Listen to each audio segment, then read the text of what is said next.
kajian Dalilul Falihin. Nah, syarah Dalilul Falihin ini syarah kitab Riyadus Shalihin. Masih bab ke-11, yaitu tentang mujahadah. Nah, ini kata lain sebetulnya, sinonim atau kata lain dari jihad. Nah, yang secara harfiah maknanya adalah bersungguh-sungguh. Ya, mujahadah itu bersungguh-sungguh. Nah, kalau diartikan secara harfiah demikian, yang dimaksud bersungguh-sungguh di sini ya bersungguh-sungguh disebutnya di dalam beragama Islam. Ya, bersungguh-sungguh dalam beragama Islam, ya bersungguh-sungguh dalam mengamalkan dan menjalankan agama atau ajaran Islam. Nah, di mana hal itu memang dituntut gitu ya, memang dituntut oleh Allah. Manusia itu bersungguh-sungguhnya dalam menjalankan dan mengamalkan ajaran Islam. Nah, ini definisinya saya kira nggak ada salahnya gitu ya, agar lebih meresap sebutannya lah, lebih meresap, lebih mengakarnya. Kita baca lagi, kita ulang lagi definisinya. Tadi kalau makna secara bahasanya adalah bersungguh-sungguh. Nah, adapun ya definisinya, nah artinya kalau ya tidak sesuai, artinya ya kalau tidak sesuai definisi berarti belum bersungguh-sungguh. Nah, artinya belum bersungguh-sungguh, belum ada kesungguhan artinya di dalam beragama Islam. Nah, definisinya ya al-mujahadah fatmun nafsi anil ma'lufat wa hamluha ala khilafi hawaha fi umumil awqat. Nah, demikian ya definisi ini saya ambil dari kitab Tahdzibul Akhlaq. Mujahadah adalah membebaskan diri, menjauhkan, menyelamatkan diri dari pengaruh buruk lah gitunya.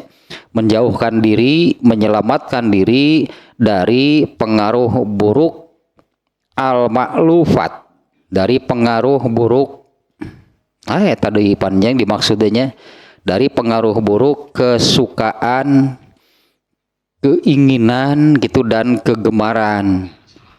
Ya, dan menempatkan diri di arah yang berseberangan dengan al-hawa. Demikiannya definisinya. Dari definisi ini berarti apabila masih, apalagi kalau hanya mengikuti al-hawa, sama sekali berarti tidak ada kesungguhan di dalam beragama. Nah, atau apabila masih saja sering gitu ya mengikuti al-hawa, karena kesungguhannya berarti juga masih kurang. Nah, karena sebetulnya gitu ya, kalau kesungguhan yang benar-benar bersungguh-sungguh di dalam mengamalkan dan menjalankan agama Islam, itu harus betul-betul bebas gitunya, bebas dari pengaruh al-hawa. Kalau bebas dari pengaruh al-hawa artinya hanya menempatkan dirinya itu dalam ketaatan. Nah, di dalam definisinya barusan itu di semua waktu, di setiap waktu. Ya, atau kesungguhan itu benar itunya, kesungguhan itu baru benar nih, bersungguh-sungguh benar nih, ada kesungguhan apabila hanya menempatkan dirinya dalam ketaatan kepada Allah. Nah, itu benar, itu bersungguh-sungguhnya, total sebutnya. Ya, total sebutannya ya bersungguh-sungguhnya itu kalau hanya menempatkan dirinya itu di dalam ketaatan kepada Allah. Dan sebetulnya memang tuntutan Allah itu demikian. Ya, Allah menuntut manusia itu, bahkan seluruh hambanya lah, itunya manusia lah khususnya ya. Allah menuntut manusia itu total gitu di dalam apa namanya, dalam ketaatan kepada Allah itu nggak boleh setengah-setengah. Allah menuntut total, manusia itu taatlah sepenuhnya kepada Allah. Nah, perintahnya banyaknya yang demikiannya, artinya Allah memerintahkan manusia itu taat kepada Allah. Nah, yang disebut mujahadah itu adalah kesungguhan, bersungguh-sungguh taatnya seperti apa. Nah, tentu jadinya bertingkat-tingkat lah, gitunya bertingkat-tingkat lah, berbeda-beda lah kadar atau tingkat kesungguhan manusia. Ya, yang semestinya seharusnya tuntutan dari Allah adalah total manusia itu ya, apa namanya, manusia itu benar-benar itulah sepenuhnya hidupnya itu hanya untuk taat kepada Allah. Dan demikianlahnya kurang lebih ininya, hal tersebut lah gitunya akan apa namanya, akan sering saya ulang gitunya untuk mengingatkan.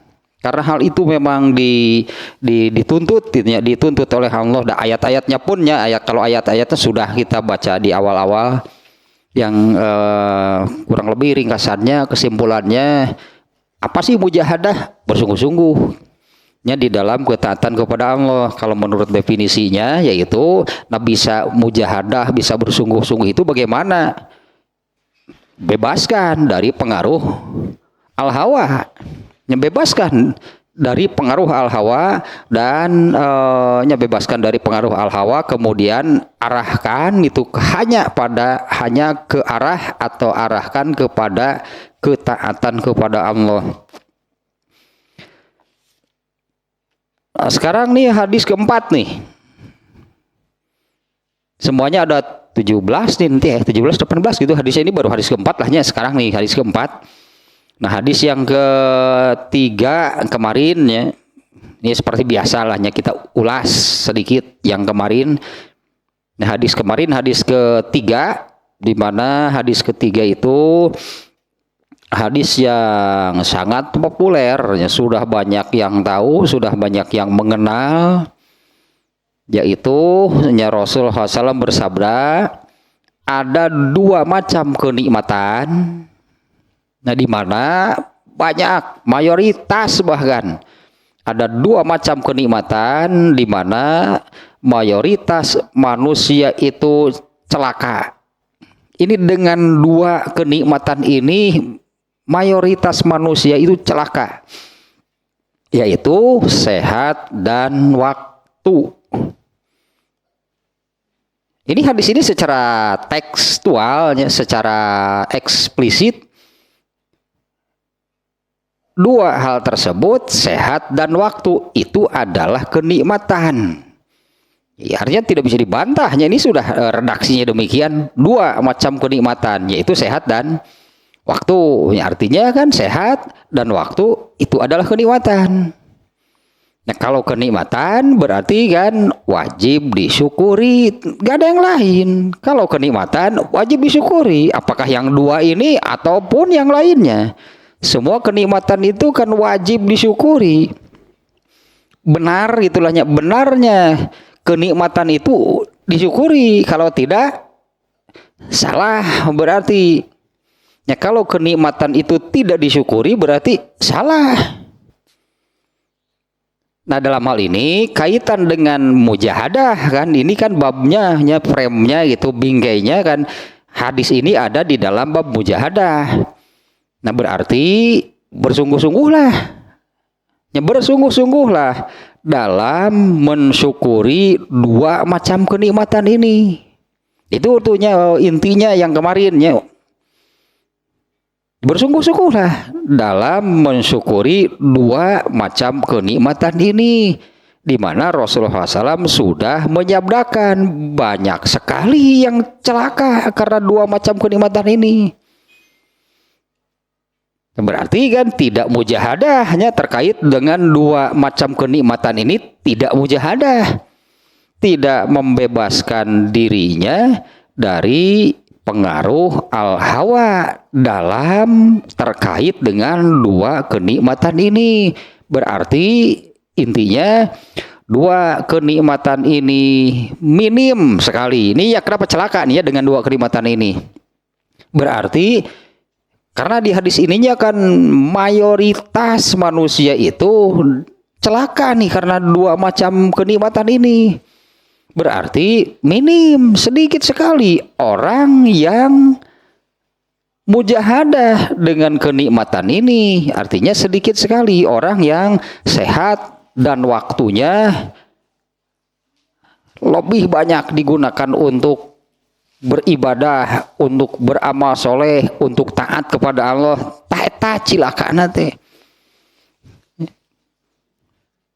Dua macam kenikmatan di mana mayoritas manusia celaka nih karena dua macam kenikmatan ini. Nah sekarang ini kan hadis ini dalam pembahasan mujahadah, nah demikian nih maksudnya. Berarti dua macam kenikmatan ini atau tidak mujahadah terkait dengan dua kenikmatan ini. Nah di mana mujahadah itu kan bersungguh-sungguh dalam taat. Berarti kan jauh lebih banyak orang yang tidak menggunakan sehat dan waktunya itu dalam ketaatan. Tatah poin nama nukamarinya hadis ketiga. Nah Rasulullah ini sudah menyabdakan demikian, nikmatani magbunun fihi makasirun minan nas as-sihhatu wal firag. Ya, dua macam kenikmatan di mana banyak sekali atau mayoritas manusia itu celaka nih karena dua macam kenikmatan ini. Nah itulahnya itu ulasan sedikit yang kemarin yang intinya sedikit sekali manusia yang bersungguh-sungguh menggunakan sehat dan waktunya itu dalam ketaatan kepada Allah. Tata sakitulah kesimpulan manu kamari. Pakai naon atuh? Ya pokoknya bukan ibadah. Lalu dipakai apa kalau bukan digunakan untuk ibadah? Jadi pakai yang lain. Yang bukan ibadah. Nah kalau yang bukan ibadah itu berarti segala sesuatu yang berasal dari dirinya. Kalau ibadah itu kan yang asalnya dari Allah. Kalau yang dari dirinya bukan ibadah. Yang melakukan sesuatu yang ini dari Allah nih. Artinya disebutnya kita melaksanakan apa yang diperintah, apa yang ditetapkan oleh Allah. Berarti kita ini disebutnya taat kepada Allah. Karena Allah memerintah seperti ini. Karena Allah menetapkan begini, kita laksanakan. Itu namanya taat. Tapi kalau kita melakukan sesuatu yang karena itu memang keinginan kita sendiri, kaitan dengan Allahnya apa? Ya nggak ada, karena itu dari dirinya bukan dari Allah. Berarti itu bukan ibadah. Nah itulahnya ulasan sedikit. Sekarang nih hadis yang keempat. Yang berikutnya nih. Hadis keempat.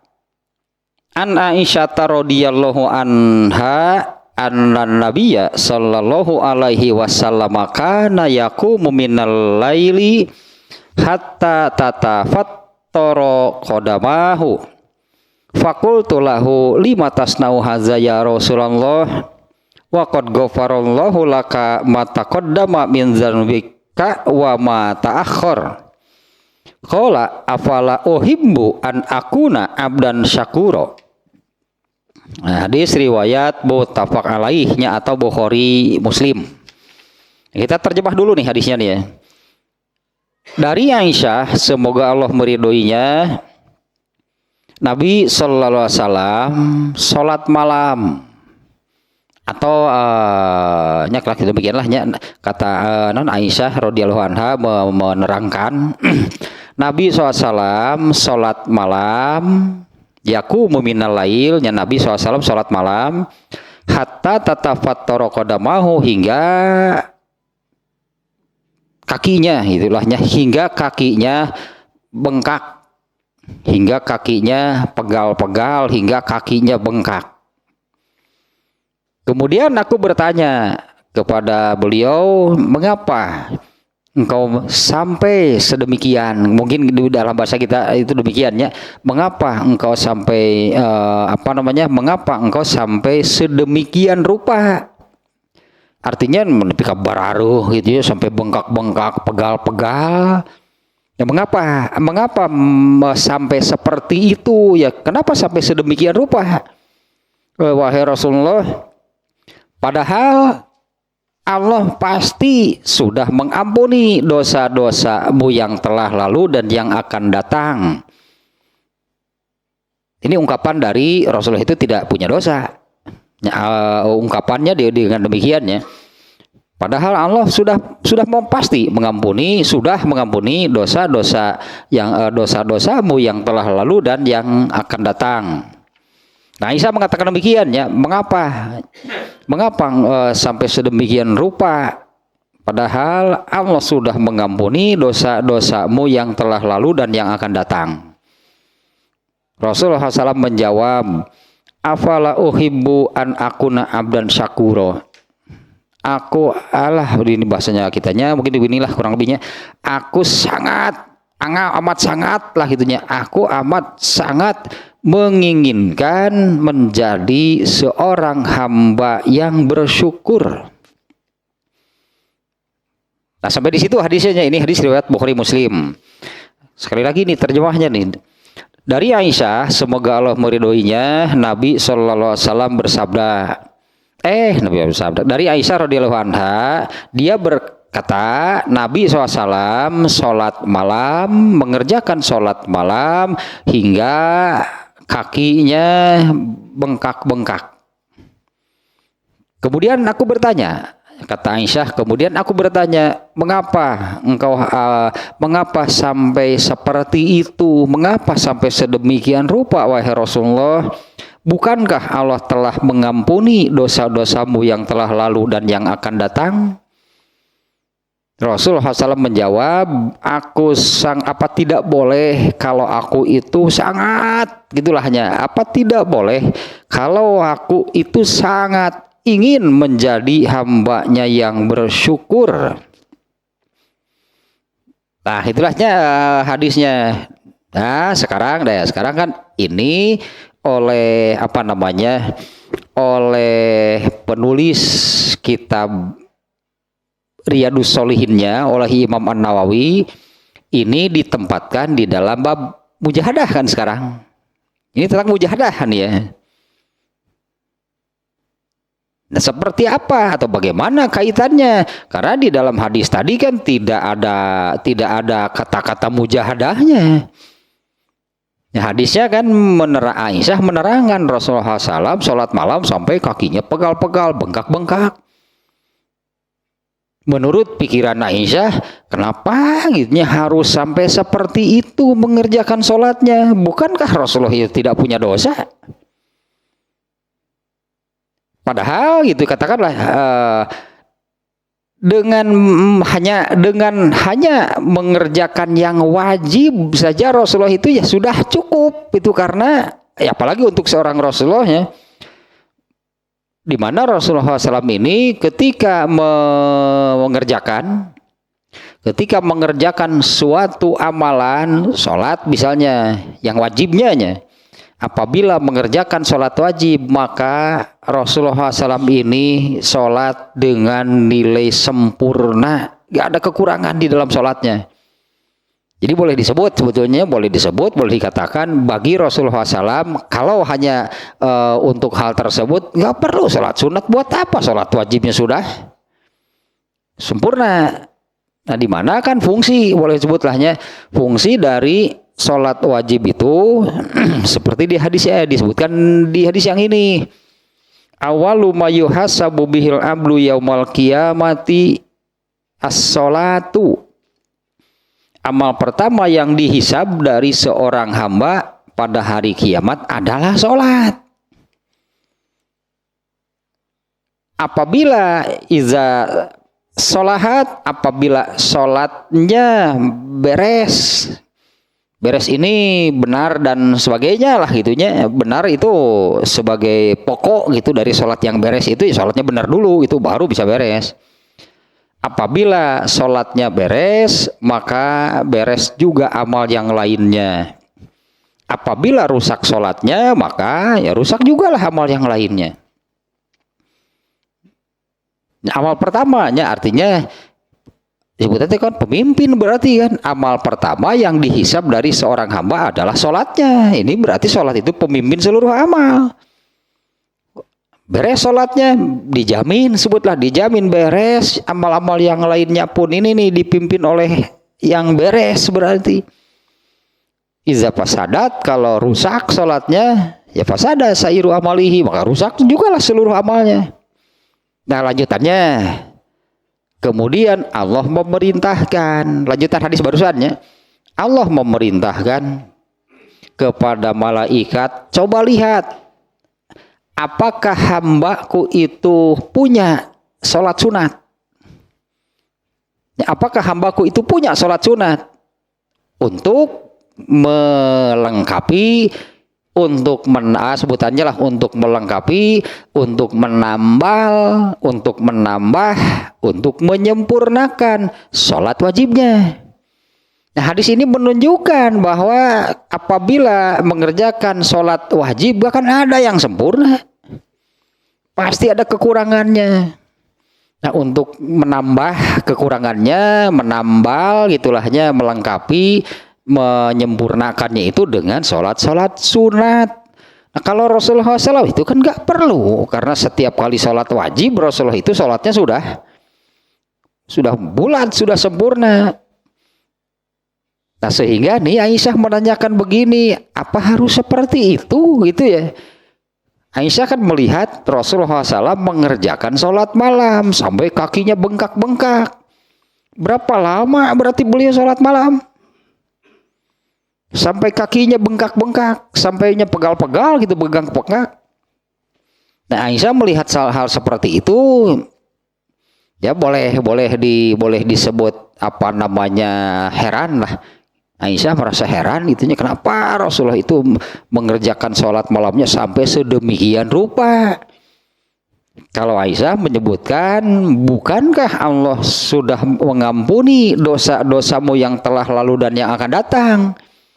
Ini ungkapan dari bukankah engkau tidak punya dosa, bukankah engkau itu bersih dari dosa, tapi mengerjakan sholat malam sampai sedemikian rupa. Padahal untuk sholat wajib yang 5 waktu ya saja bagi Rasulullah itu sudah cukup, sudah tidak perlu sholat sunat apapun. Di mana fungsinya tadinya sholat sunat itu di hadis yang tadi. Coba kita lihat lagi hadis yang tadinya. Amal pertama yang dihisab dari seorang hamba pada hari kiamat adalah sholatnya. Kalau sholatnya beres, maka beres jugalah amal yang lainnya. Kalau sholatnya rusak juga pasti amal yang lainnya. Ini sholat ini pemimpin amal. Nah lanjutannya adalah Allah memerintahkan, coba lihat hambaku ini punya sholat sunat gak? Artinya masa sih hanya mengerjakan yang wajib? Coba lihat ada nggak sholat sunatnya?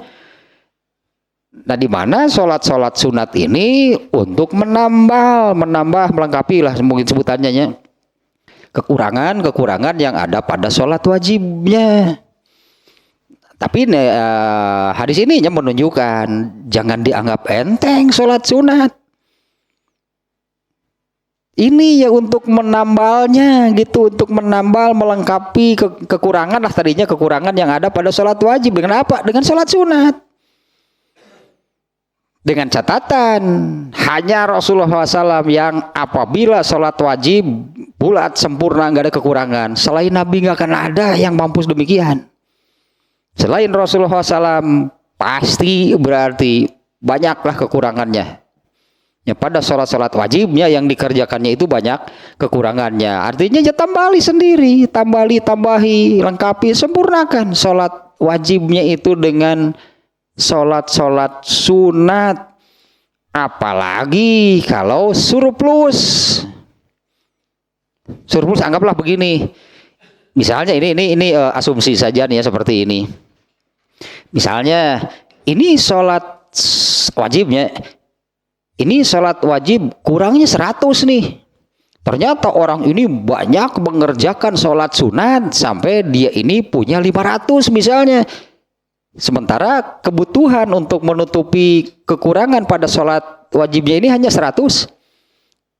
Nah asumsinya ya dipakailah 100 untuk menutupi kekurangan pada sholat wajibnya. Nah ini surplus, ini yang akan menaikkan derajatnya di surga.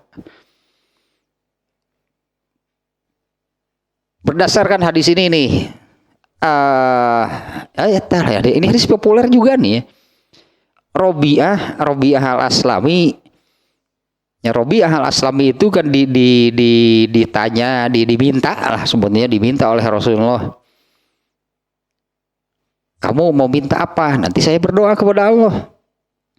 Itu kan hadisnya itu Nabi ini yang meminta gitu ya. Silahkan kamu mau minta apa? Nanti saya berdoa kepada Allah. Robiah itu tahu kalau Rasulullah SAW berdoa pasti dikabulkan. Ini berarti kan kesempatan emas. Tinggal minta apa sebutkan, nanti Rasulullah berdoa pasti dikabulkan oleh Allah. Ini kesempatan emas berarti dibuat Robiah nih, Rasulullah sendiri yang meminta. Nah, mengapa Rasulullah melakukan demikian dan hanya pada Robiah nih ya kasusnya tidak ke banyak sahabat, hanya ke Robiah. Ini karena ini salah satu bentuk bagaimana Nabi menyayangi, mengasihi para sahabat. Kepada Anas bin Malik Nabi mendoakan, tapi beda lagi doanya. Ali bin Abu Thalib, Ibnu Abbas didoakan oleh Rasulullah secara khusus. Nah Robiah itu oleh Rasulullah diminta demikian, kamu mau minta apa, punya permintaan apa, nanti saya berdoa. Ternyata Robiah ya seorang sahabat, bahkan semua sahabat sebetulnya ya.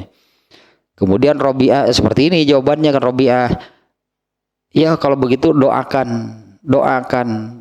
supaya aku bisa bertetangga denganmu di surga. Sahabat semuanya begitu, pasti nggak akan minta rumah yang banyak. Jangan naon cek sahabat teh. Rumah yang bagus, misalnya tanah yang luas, harta yang banyak. Para sahabat nggak akan terpikir demikian. Nah ini kesempatan emas untuk Robiah, betul-betul dia manfaatkan. Minta apa? Doakan aku supaya bisa bertetangga denganmu di surga. Pan Nabi gak ulang, aduh suka teu moal kieu Robiah. Cing saja dah tuh. Coba yang lain mintanya. Enggak mau. Robiah nggak mau, padahal Nabi minta. Coba yang lain permintaannya, kalau jangan yang itu. Nggak mau. Baik aja henteu. Akhirnya Rasulullah berdoa. Boleh kalau demikian. Tapi Rasulullah menyabdakan seolah-olah ini menjadi syarat nih, seolah-olah menjadi syarat. Dengan catatannya jangan menganggap hadis ini sebagai sejarah. Artinya ya itulah kejadian yang pernah terjadi antara Rasulullah dan Robiah. Nah terus pelajarannya bagi kita apa? Nah Rasulullah itu kemudian iyalah bolehlah. Fa'inni ala nafsika bikasratis sujud. Boleh aku akan berdoa, berarti doanya kan kurang lebih ya Allah jadikanlah Robiah bertetangga denganku di surga. Saya kira kan doa Rasulullah kurang lebih demikian ya. Karena itu kan permintaannya.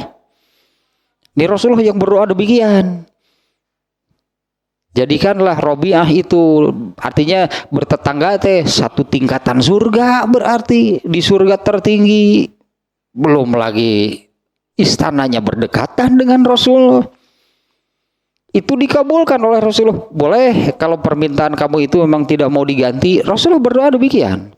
Tapi Rasulullah seolah-olah menetapkan satu syarat yang harus dipenuhi oleh Robiah.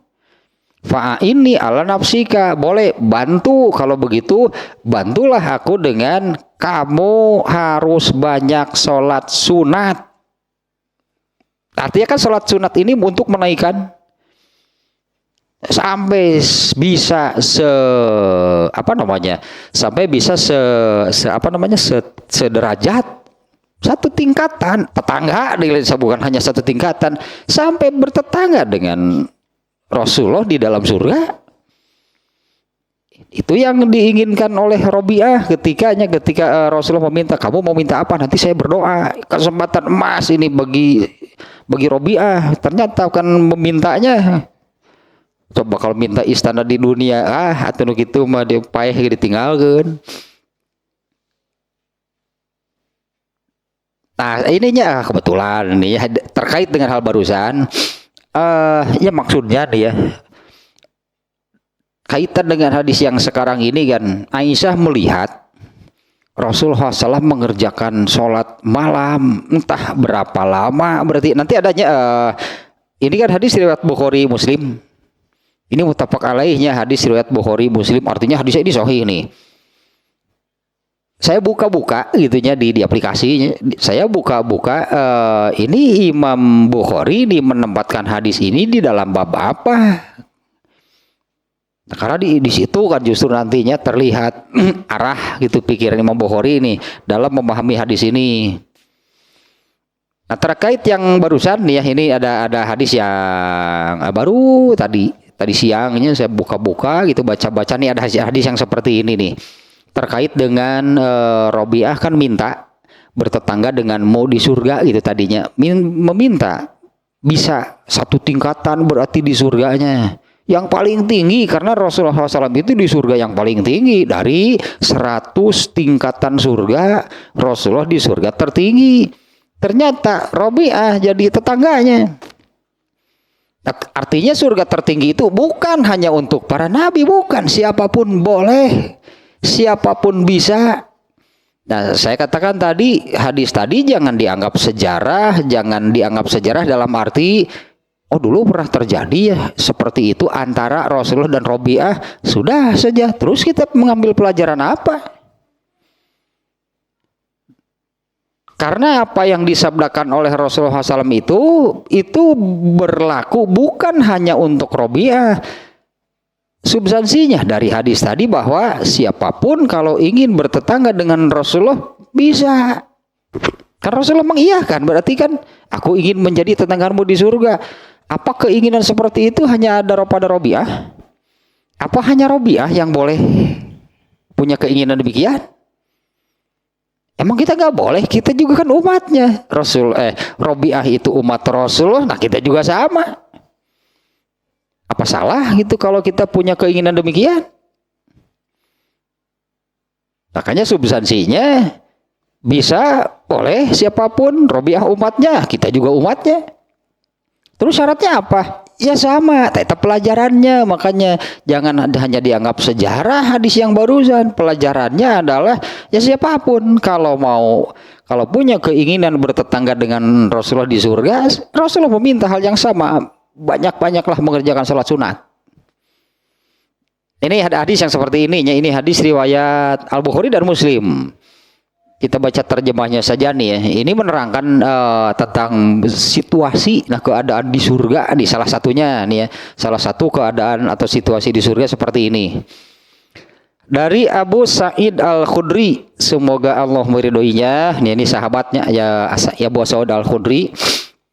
Semoga Allah meridhoinya. Dia berkata, Rasulullah Shallallahu Alaihi Wasallam bersabda. Nah, coba perhatikan nih ya, di salah satu situasi surga itu seperti ini nih. Sesungguhnya penghuni surga benar-benar melihat penghuni kamar-kamar di atas mereka seperti kalian melihat bintang terang lewat dari ufuk timur atau barat, karena perbedaan keutamaan di antara mereka. Artinya surga itu kan ada 100-nya, ada 100 tingkatan.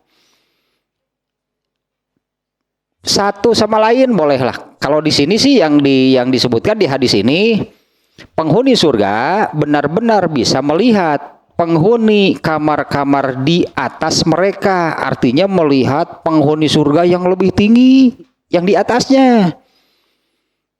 Ya, penghuni surga itu bisa melihat di sini disebutnya penghuni kamar-kamar di atas mereka. Nah, Rasulullah menggambarkan bisa melihatnya itu seperti kalian melihat bintang terang lewat dari ufuk timur atau barat. Karena perbedaan keutamaan di antara mereka, maka berbedalah tingkatan surganya.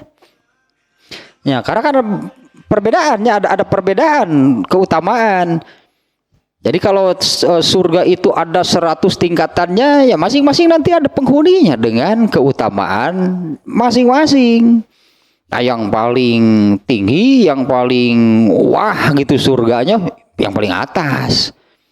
Namanya surga Firdaus. Nah, Rasulullah pasti di sana. Nah, ini lanjutannya nih. Mereka bertanya nih, tadi Rasulullah merangka demikiannya. Sekali lagi nih, Rasulullah bersabda, sesungguhnya penghuni surga benar-benar akan melihat penghuni kamar-kamar di atas mereka seperti kalian melihat bintang terang yang lewat dari ufuk timur atau barat karena perbedaan keutamaan di antara mereka. Nah, mereka bertanya, para sahabat bertanya kepada Rasulullah SAW, apakah itu tempat-tempat para nabi yang tidak bisa dicapai oleh selain mereka? Nah, ini pertanyaan sahabatnya, coba perhatikan demikian. Apakah tempat tersebut itu khusus para nabi yang tidak bisa dicapai oleh selain mereka? Beliau menjawab, tidak demikian. Nah, artinya hanya bisa siapapun. Ini sejalannya dengan hadis yang tadinya. Nah, apakah tempat-tempat tersebut itu khusus untuk para nabi dan tidak bisa dicapai oleh selain mereka? Beliau menjawab, tidak demikian. Demi zat yang jiwaku berada di tangannya, atau demi Allah, ini penekanan berarti nih, Rasulullahnya bersumpah, demi Allah, mereka adalah orang-orang yang beriman kepada Allah dan membenarkan para rasul. Apakah tempat itu khusus para nabi, tidak bisa itu dicapai oleh selain mereka, selain nabi? Tidak demikian. Ini ternyata tempat tersebut adalah para nabi pasti, artinya di tempat tertinggi. Ya, bukan hanya para nabi, tapi juga mereka orang-orang yang beriman kepada Allah dan membenarkan Rasulnya. Nah, sejalan. Ini berarti hadis ini menunjukkan surga tertinggi tersebut bukan hanya para nabi. Robiah tadi sudah menunjukkan, aku ingin bertetangga denganmu di surga. Boleh, kurang lebih demikian kan kata Nabi. Boleh, bisa. Tapi banyak-banyaklah mengerjakan sholat sunat. Kalau yang wajibnya semuanya juga sudah tahu, wajib wajib harus kudu, tidak boleh tidak. Hanya 5 sholat yang wajib, hanya 5, gak ada yang lain. Sholat yang wajib ya ada yang 5, zuhur, asar, maghrib, isya, subuh. Nah, banyak-banyaklah mengerjakan sholat sunat, pokoknya selain yang 5. Nah, etata sholat sunat itu untuk menaikkan derajat tingkatan surga, bahkan bisa sampai ke tingkat yang paling tinggi, sehingga satu tingkatannya, sekomplek itu sekomplek lah jeung Nabi. Sekomplek kan bae urang jadi RT di ditu atuh. Bisi Nabi perlu KTP mah ku urang bantuan. Oh tuh. Aduh, gak bisa dibayangkannya. Paingan Robiah udah ya sahabat udah pinter atuh, minta apa? Percuma, katakanlah minta punya ternak yang banyak, punya kendaraan yang mahal. Buat apa? Toh mereka nggak lama di dunia, mati sudah selesai, ditinggalkan harta kekayaannya.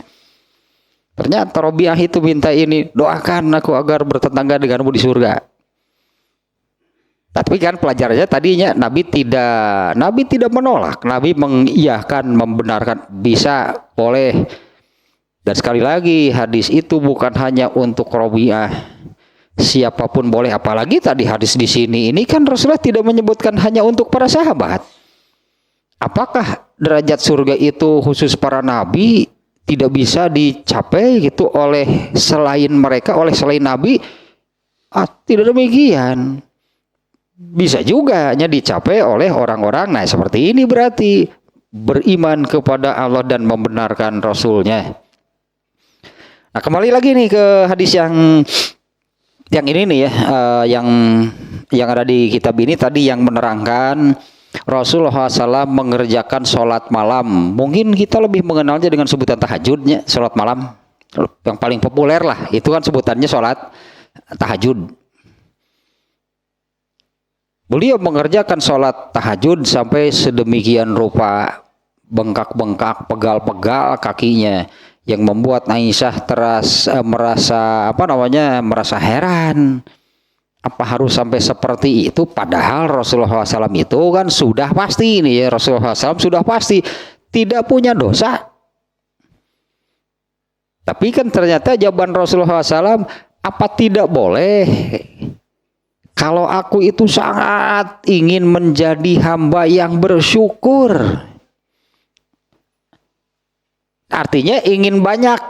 Coba kita ini lihat juga nih benang merahnya.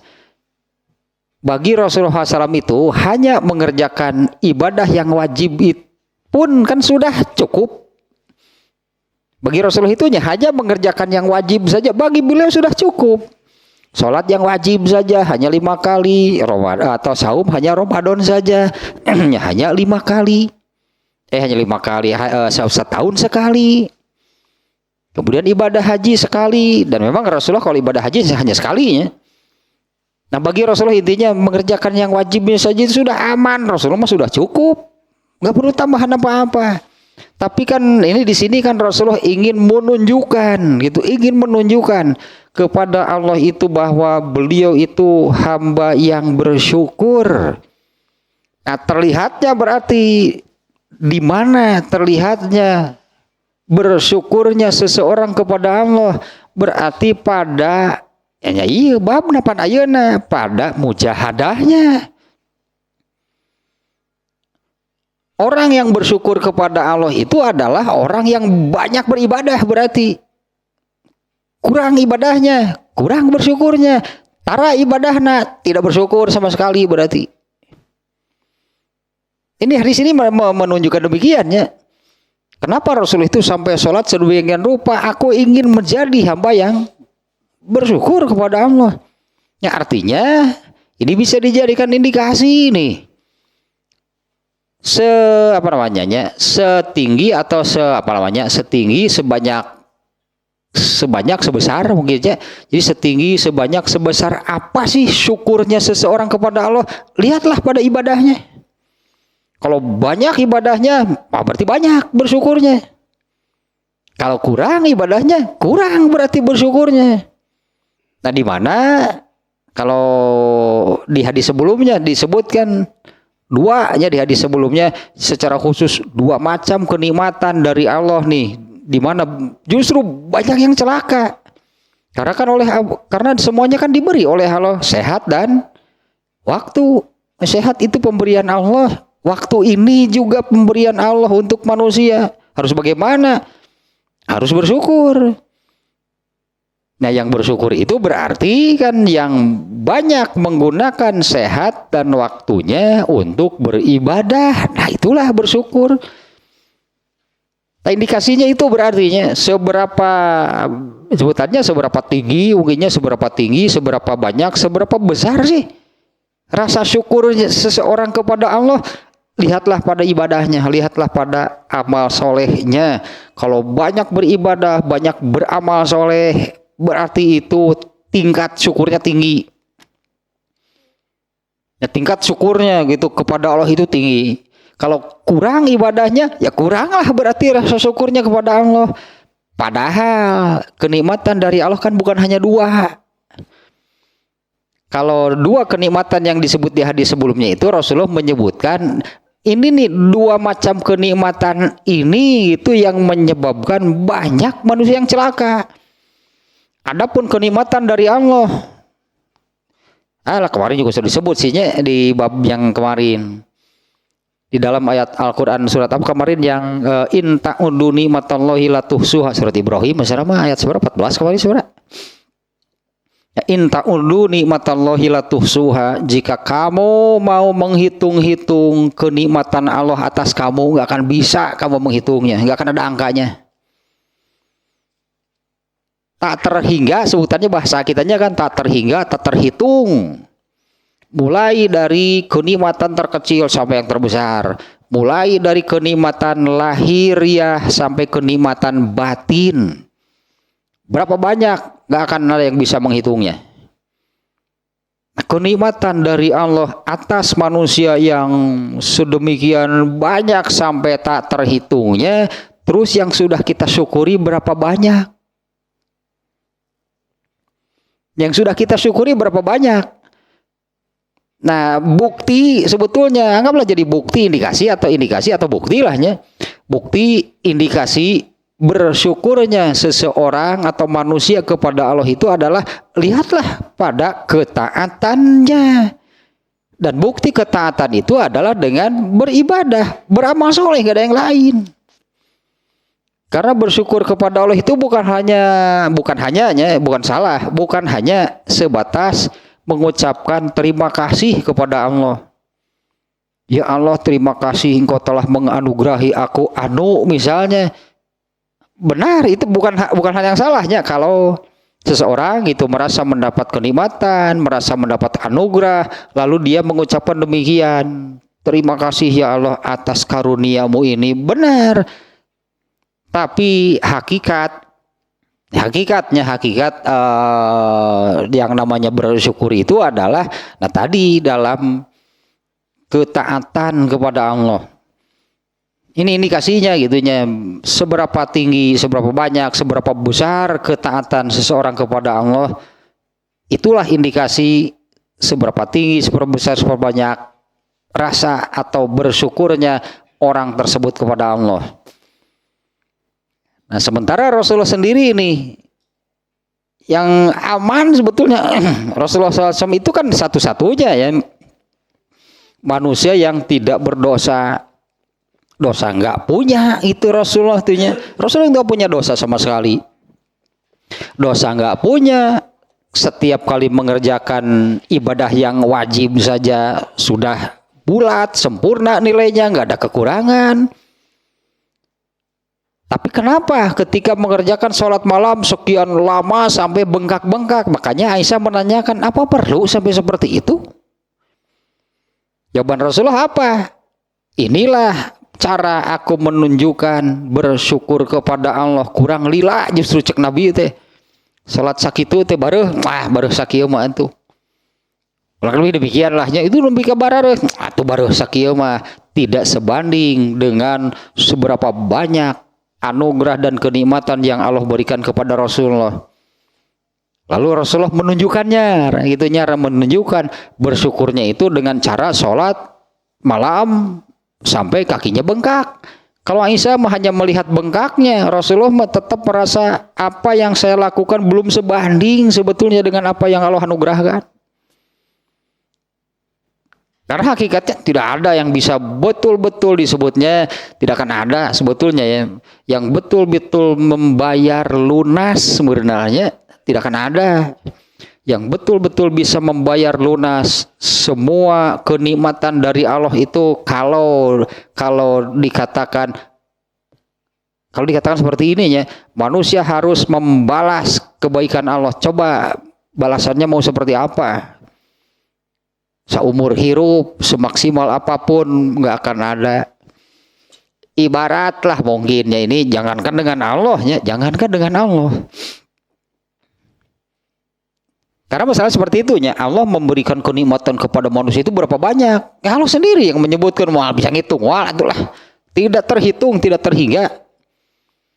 Aneh nih manusia berpikir, berarti saya harus balas budi, saya harus membalas kebaikan Allah, lalu melakukan apa seumur hidupnya pun gak akan terbayar. Karena memang tadi kenikmatan Allah itu kan tak terhitung, tak terhingga. Sementara kan apa yang kita lakukan terhitung, terhingga, terbatas, lebih ke mana? Lebih ke maut. Berarti emang sampai kita mati itu sudah cukup untuk membayar, untuk balas budi kepada Allah, nggak akan ada. Ya tidak akan adanya yang bisa memenuhi cek urang Sunda mah atuh da moal cumpon. Moal sing teh kadu glajar nepi ka kumaha ge. Artinya anugerah kebaikan dari Allah itu terlalu banyak kepada manusia. Padahal Allah tidak minta banyak sebetulnya. Kalau betul-betul Allah menuntut gitunya harus sebanding dengan apa yang Allah berikan. Mulai nu kuat jelema tidak akan ada yang mampu. Nah maka gitunya ini nih sekarang bab ini kan ya. Maka yang dituntut oleh Allah itu adalah kesungguhan dalam taat. Karena jumlah macam Allah tidak moal mahi moal. Bahkan amal Nabi pun kan, Nabi tetap saja merasa apa yang aku lakukan ini bisa gitu untuk membayar anugerah dari Allah, gak akan. Apalagi dengan hadis ini nih, saya kira ini sangat menunjukkan demikian ya. Tapi juga artinya ya sampai kapan kita ini sebetulnya ya, sampai kapan kita ini bisa itunya, sampai kapan kita ini bisa nih membalas anugerah karunia kebaikan dari Allah. Jawaban nama nggak akan bisa, nggak akan terpenuhi siapapun. Yang Allah tuntut itu hanya kesungguhan dari manusia untuk taat, untuk mau gitulah, hanya untuk taat, untuk mau melaksanakan perintah Allah. Kalau melihat jumlahnya, hadis ini saya kiranya yang menunjukkan demikian. Di hadis yang ini nih hadisnya, la yudkhilul abda al jannata amaluhu. Kurang lebihnya redaksinya demikian. Saya juga agak lupa nih redaksinya. Tapi maknanya seperti ini. Bukanlah yang memasukkan seseorang ke dalam surga itu bukan amalnya. Ini sebetulnya redaksinya agak bertentangan. Ya terus kalau bukan amalnya buat apa beramal, itulah gitunya. Kalau bukan amal itu seseorang yang memasukkannya ke surga, lalu buat apa beramal? Sementara Allah itu menekankan manusia untuk beramal soleh. Nah, bukanlah atau yang memasukkan seseorang ke dalam surga itu bukan amalnya. Hakikatnya yang memasukkan seseorang ke dalam surga itu adalah rahmat Allah, kasih sayang Allah. Nah Rasulullah, para sahabat kemudian bertanya kepada Rasulullah, nah kamu sendiri bagaimana? Sama, ternyata Rasulullah juga demikian. Sama, yang memasukkan aku ke surga itu bukan amalku, kasih sayang Allah. Artinya kalau benar-benar harus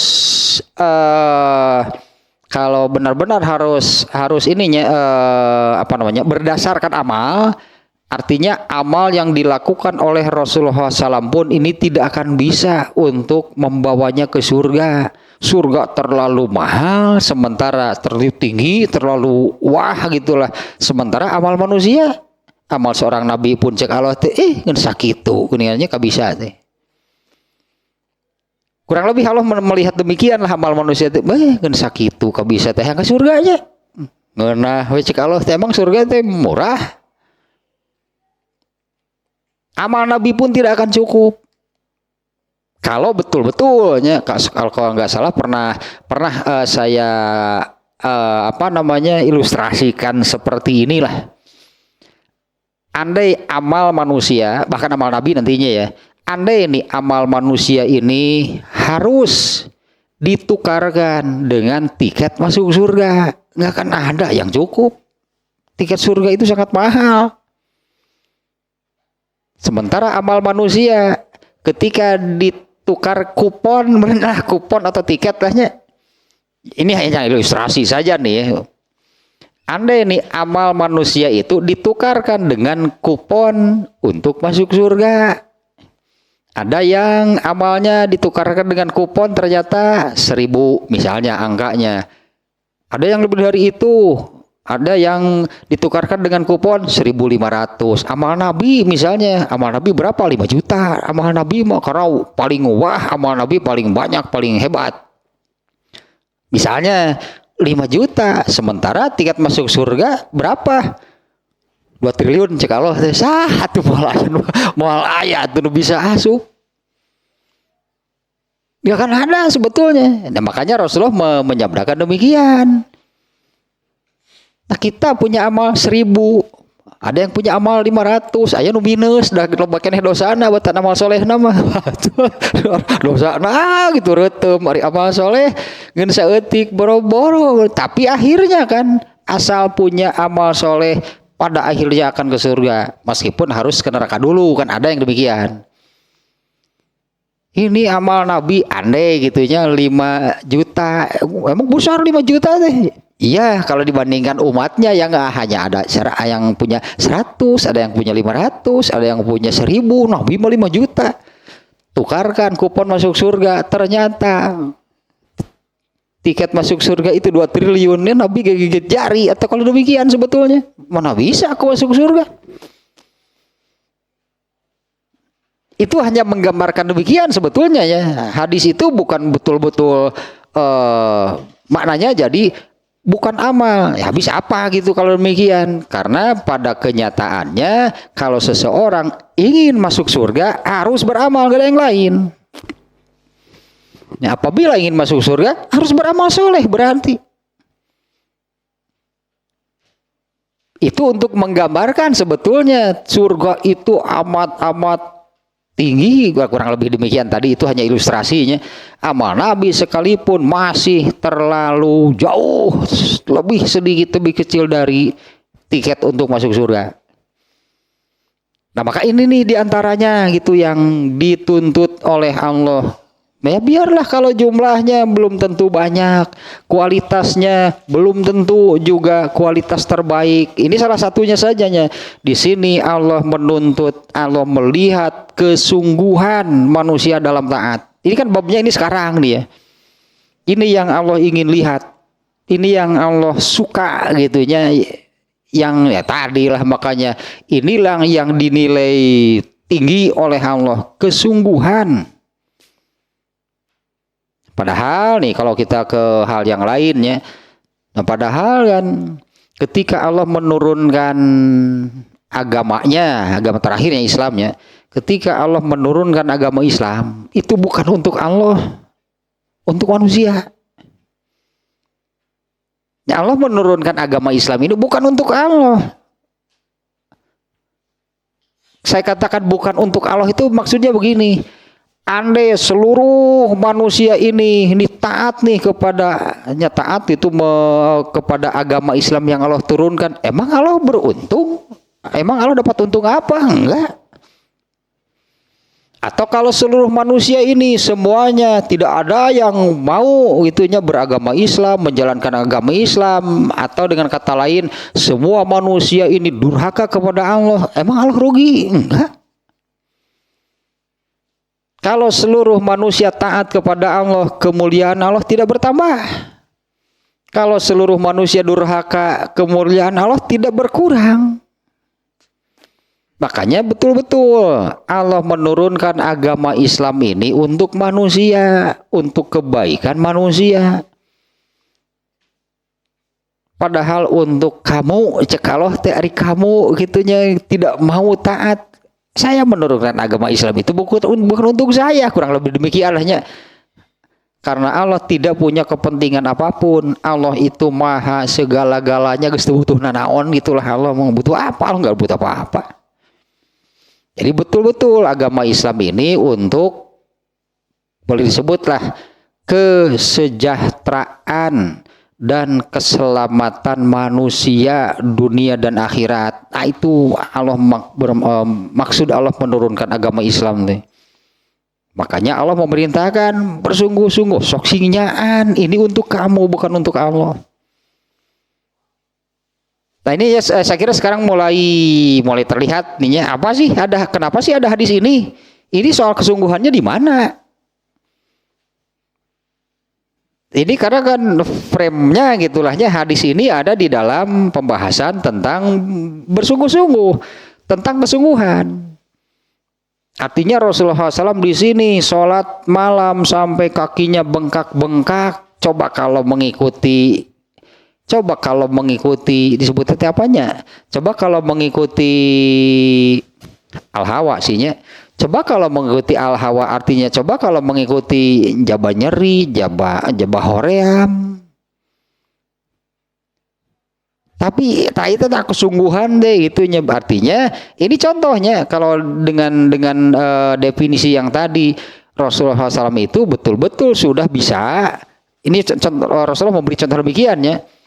Rasulullah SAW itu betul-betul nih sudah bisa membebaskan dirinya dari bisikan al-hawa. Decek al-hawa andailah seperti Aisyah, ieu teh nu kudu nepi ka kieu kitu salat teh wah kudu kieu teuing tah eta cek al hawa nu kitu teh. Tapi kesungguhan Rasulullah untuk taatnya dengan penjelasan seperti tadi, apa tidak boleh kalau aku itu sangat menginginkan, aku ini sangat ingin menjadi hamba yang bersyukur. Nah, maka kesungguhan Rasulullah di sini sangat nampaknya. Jadi pantaslah nih kalau hadis ini oleh Imam An-Nawawi, Imam An-Nawawi penulis kitab Riyadhus Shalihin. Ini nih salah satu hadis ini yang dimasukkan di dalam pembahasan tentang mujahadah, tentang bersungguh-sungguh dalam ketaatan. Ini sangat terlihat sekarang nih ya bahwa sedemikian tingginya ya Rasulullah pastilah paling tinggi itu, tidak bisa dilebihi, tidak bisa disamai itulahnya dalam hal ketaatan kepada Allah. Mungkin kalau selain Nabi mah ada nggak yang pernah sholat nepi ka pararagal barareuh malaya sigana teh selain Nabi mah malaya yang sholatnya sampai sekian lama gitunya sampai ya tadi nih kakinya bengkak gitu terasa pegal-pegal. Ini tambahan sedikit nih. Hadis ini kan riwayat Bukhari Muslim ya. Hadis ini riwayat Bukhari Muslim. Kita lihat nih di dalam Sahih Bukhari. Di dalam Sahih Bukhari ini Imam Bukhari menempatkan hadis ini dalam ini babnya yang kita lihat ini babnya nih. Sebentar nih mana hadisnya nih. Yang ini nih.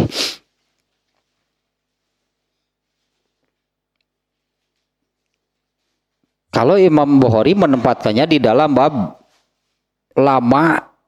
lamanya Rasulullah SAW apabila beliau mengerjakan sholat tahajud. Nah, tadilahnya ternyata alasannya Rasulullah sendiri kan yang sudah menyebutkan ketika ditanya oleh Aisyah mengapa harus sedemikian rupa, kenapa harus sampai seperti itu, bukankah engkau itu sudah dijamin tidak berdosa, enggak ada dosa pasti, kalau tidak ada dosa pasti enggak akan ke neraka. Tapi ternyata kan demikian ya jawaban Rasulullah SAW. Nah ini tentang sholat malamnya sendiri berartinya, ini tentang sholat malamnya sendiri. Kenapa Rasulullah sampai seperti ini? Ini tentang sholat malamnya nih.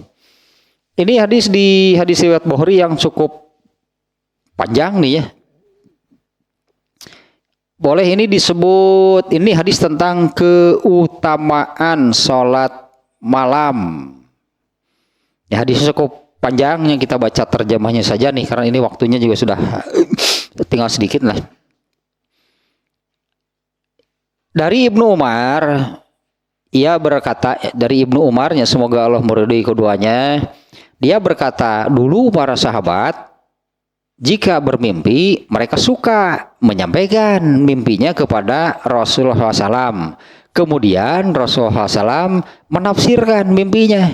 Jadi dulu juga demikiannya kalau para sahabat mimpi Rasulullah saya mimpi begini, ini apa? Kemudian ditafsirkan oleh Rasulullah.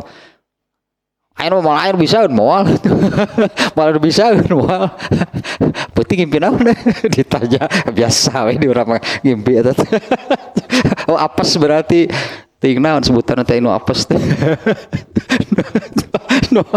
oh berarti sial apa ngarang itu teh. Nah kalau Rasulullah dulu diberi kemampuan seperti ini ternyatanya, kemudian Rasulullah menafsirkan menerangkan mimpinya. Ketika itu, ini Ibnu Umar nih yang mengisahkannya. Ketika itu umurku masih muda. Nah aku sering tidur di masjid. Ini Anas Ibnu Umar nih ya. Ketika itu aku masih muda, nah aku sering tidur di masjid. Nah karena aku saat itu belum menikah. Kemudian Ibnu Umar berkata nih ya. Kemudian aku berkata kepada diri sendiri. Kalaulah dirimu ada kebaikan, niscaya engkau bermimpi sebagaimana orang-orang bermimpi. Itu Ibnu Umar mengatakan kepada dirinya ya. Anggaplah seperti kita sedang bercermin gitu ngomong, kau saha kemana ini kaca. Nah, Ibnu Umar nih mengatakan seperti ini. Kalau kamu punya kebaikan, pasti kamu juga akan mimpi ini seperti orang lain. Nah, kemudian pada suatu malam ketika aku berbaring, aku berdoa, ya Allah, jika Engkau mengetahui pada diriku ada kebaikan, maka perlihatkanlah kepadaku di dalam mimpi. Nah, ketika aku dalam kondisi mimpi, nah sekarang ternyata benar nih Ibnu Umar bermimpi. Seperti ini isi mimpinya.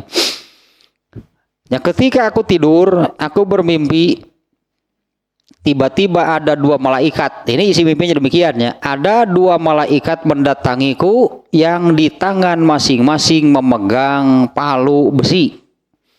Keduanya membawaku masuk ke neraka jahanam.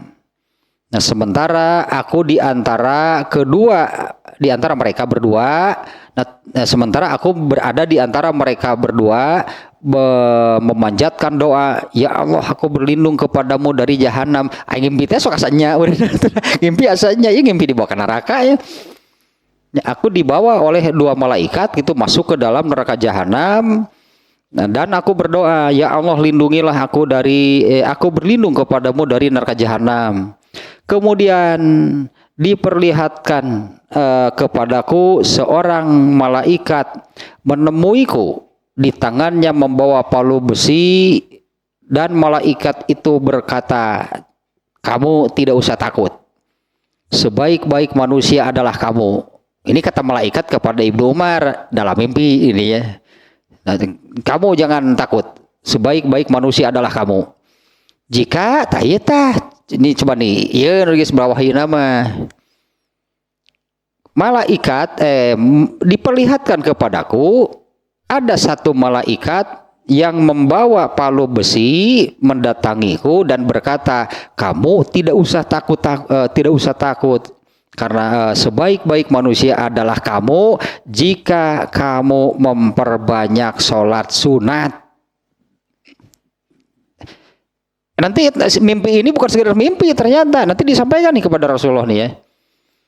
Nah, kamu itu sebaik-baik manusia jika kamu memperbanyak sholat sunat.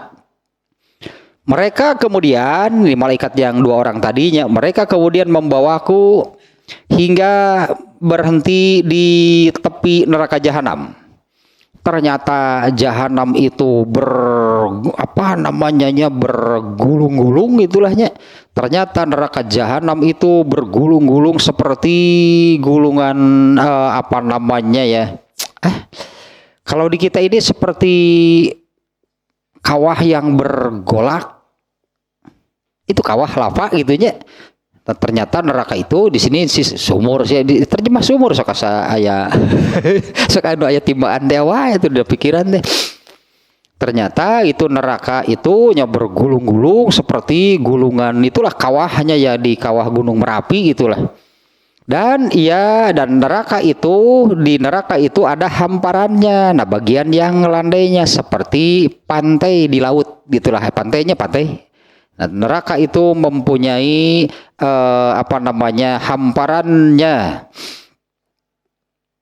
sebagaimana itu hamparan kalau di sini sumur di terjemah nanti lah. Yang di antara kedua hamparan terdapat di antara kedua hamparan tersebut terdapat malaikat yang di tangannya membawa palu besi.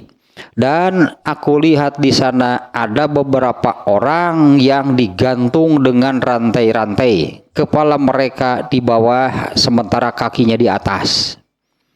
Ya, digantungnya kakinya di atas, itu kepala mereka di bawah, kakinya di atas. Ya, mereka berterjungkir gitu ke bawah.